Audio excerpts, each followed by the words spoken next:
Mayambu Manipuri Wari Tunggol na ikop nona khurumjari. Channel asibu like subscribe tawbiduna support tawbiba kawbiganu. Mayamgi oina ngasi pujarakliba wari asidi mitta uhaidaba potsak amabu hanjan thodok kayada uhalakpagi wari ni ini amaki punsida thokiba.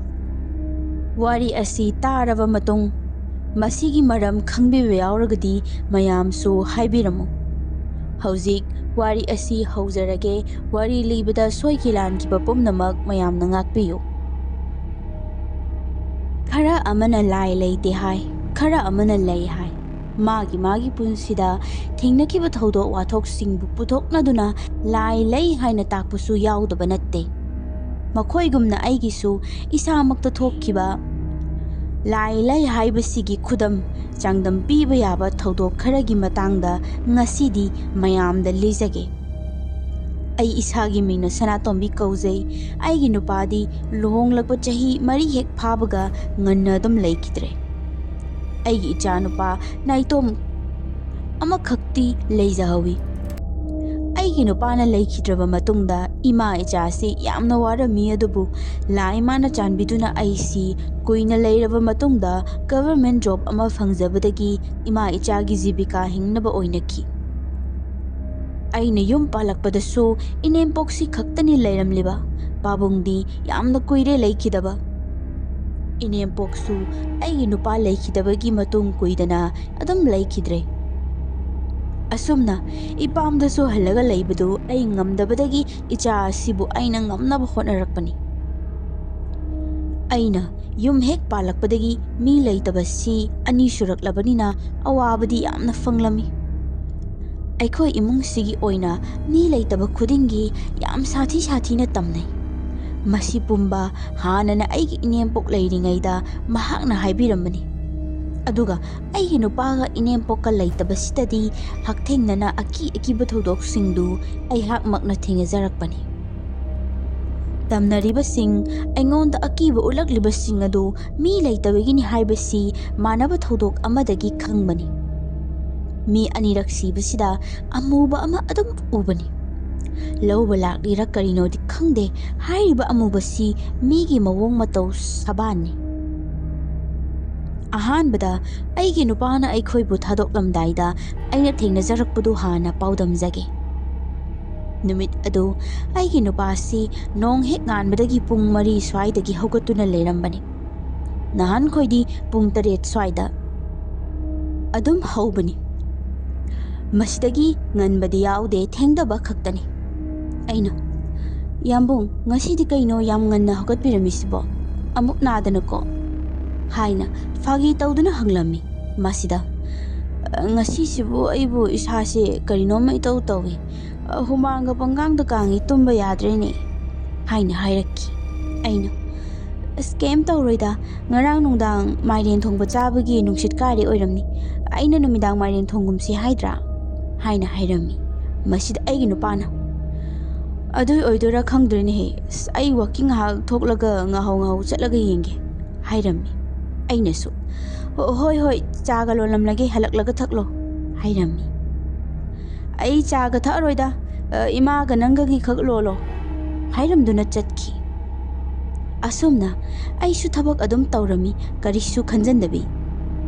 Ayuki chak chabadasu henjang hawi haiduna aigi nupasi hana magi hek chaba changdudagi hena charami. Aina isa nungaitringaiduda chakti henjilarunu dana yambung hairami. Yani haiduna panghai hai. Asumna chaka charakpasida aidi masa nungaitabagi wakhaldudi lapna adum thamlami. Nungthildusu magi hanagi mawongda adum tummi. Aduga numidang yauraklami. Aisu matamdo chak kanna thongi pressure cooker su kanna kamli. Aikhoi kada potchai khara takibagi makhol khara taraklami. Adubu ai kaisu thoidokpadi khalude maramdi angang su leihoribanina sanabada taba oiramni haina makhali.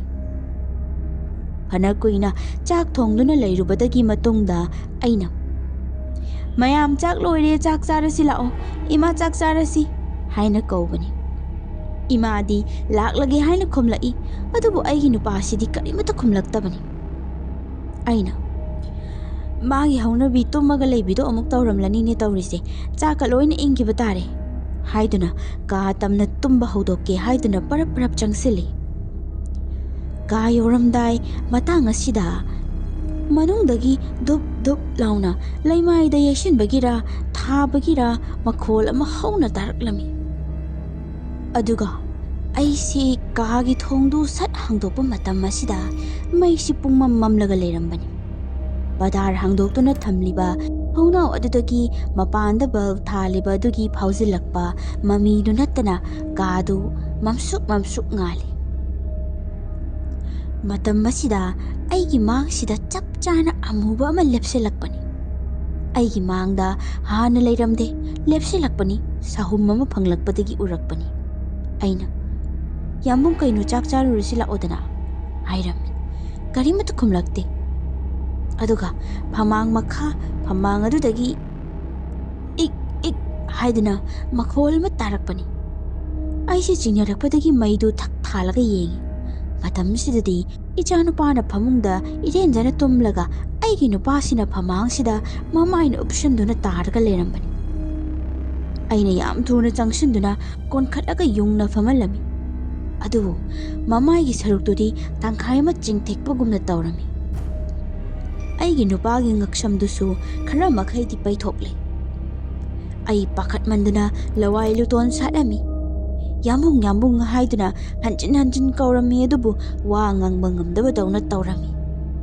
imabu amuk koikau kaurami asumna koikau kaunaba sida tumlamba angang kasi mamit loina singkalaktuna kaplakki aina ngaihaktangdudadi angang kapagadu changdare aigi nupagi masadu tap paiduna sor honba waribadu fanana balaknadami imasu changlaktuna aikhoi ani changna wana ngaihak hotnarami imana sibe ma yararoi ai noigi taton manido kaurukhige doctor da pukhanaba tausi angang dusu amukta pamkhatpiyu haiduna mi kauba chatki aigi nupasi hanadagi sarei hoba haigadra amuk mukti tawi haibani aidi amukta thengnaraktre numit adunasu ahanbani imana kauba chatkriba misi aikho yumthangnabagini asum tauna imana taton mani si kauraktuna aikhoi kaisi magi gari achaubududa hospital chatnaba tawrami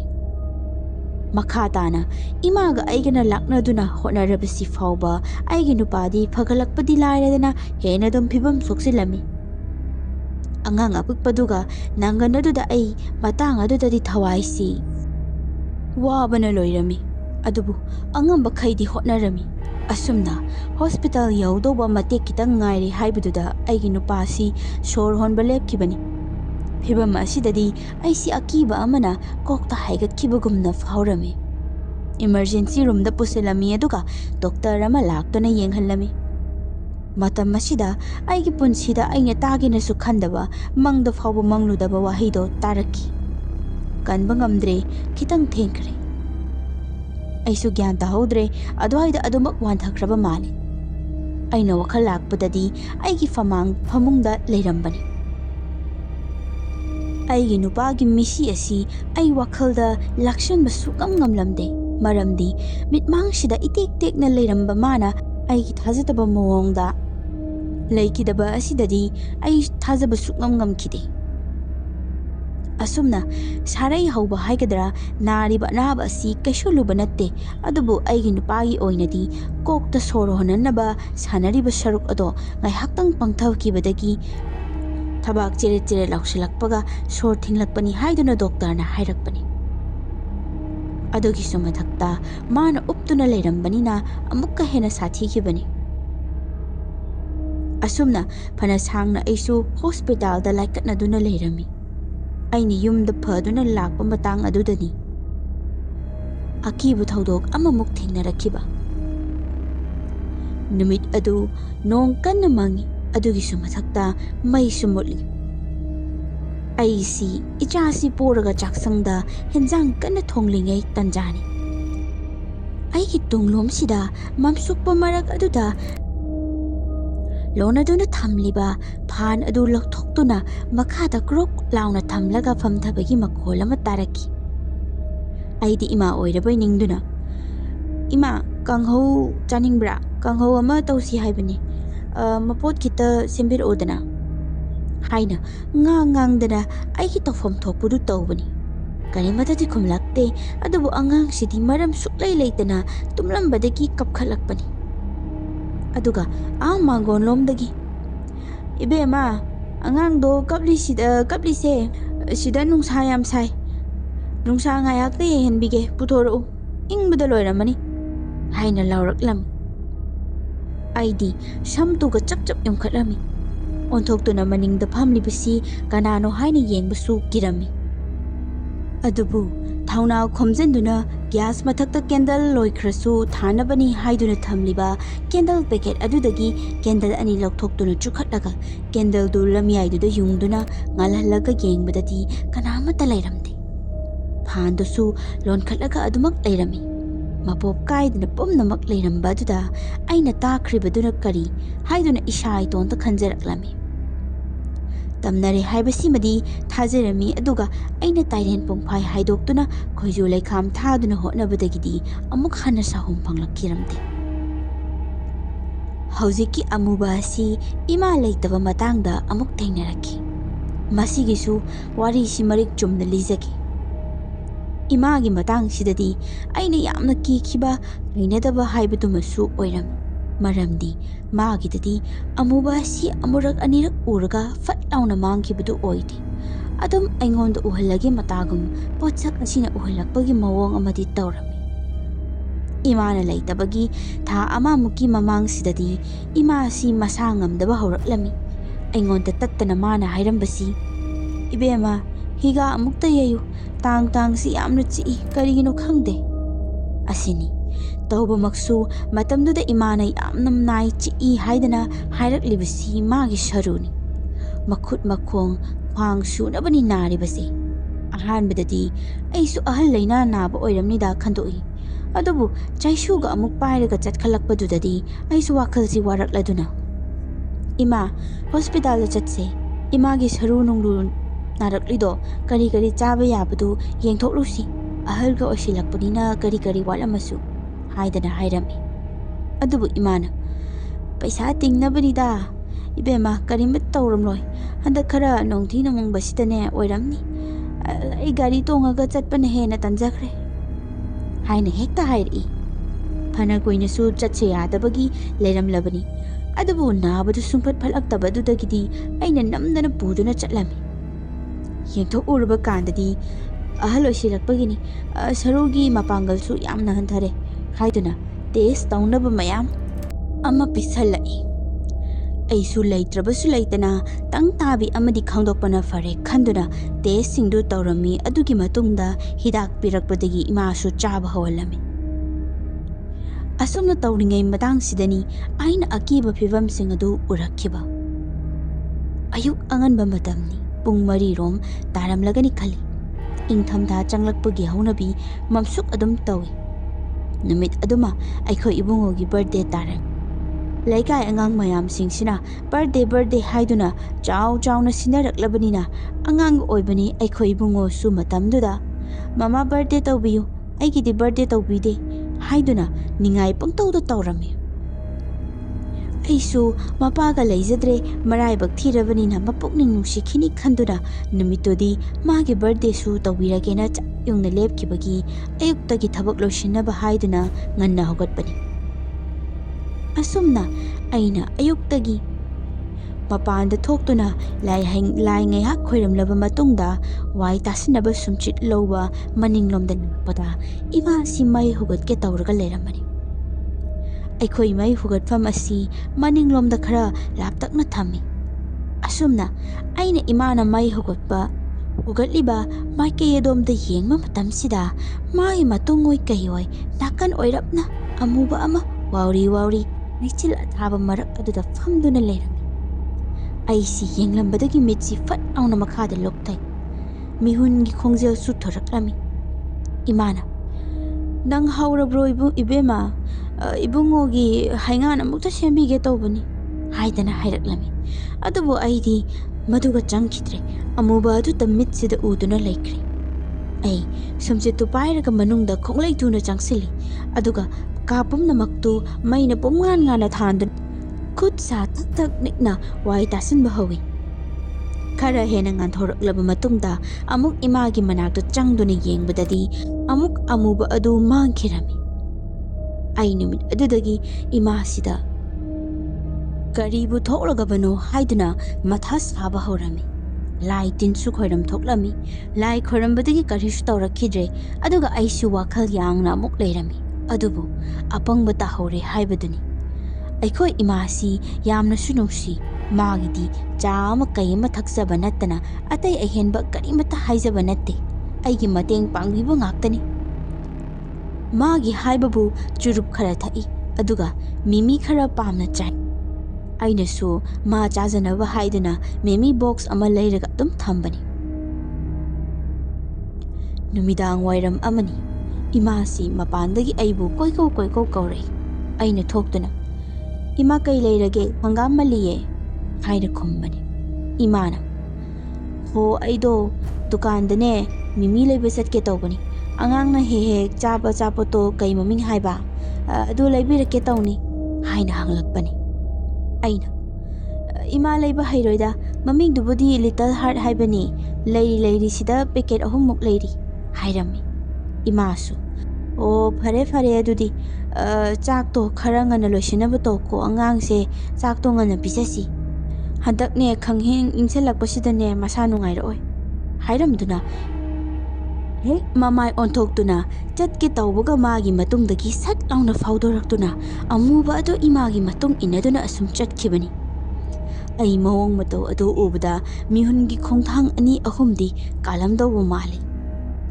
Kari mawong no tawrisibo haidana sonduna lai kada changduna candle duk chukhatuna lining thau laimarembida ipa imana afabata oihanbiyuko nacha aigi mitta masigumlaba fatraba kaya si uribasisu ngasidagi kokhanbiro haiduna mitta pi ira chenduna nijarami. Aisum mangda laitin khoiram kribadu kanadre amuk anauba ama yengthokpana fani khalami adubu matamdudadi sel thumgi awabasu mayongnaribani.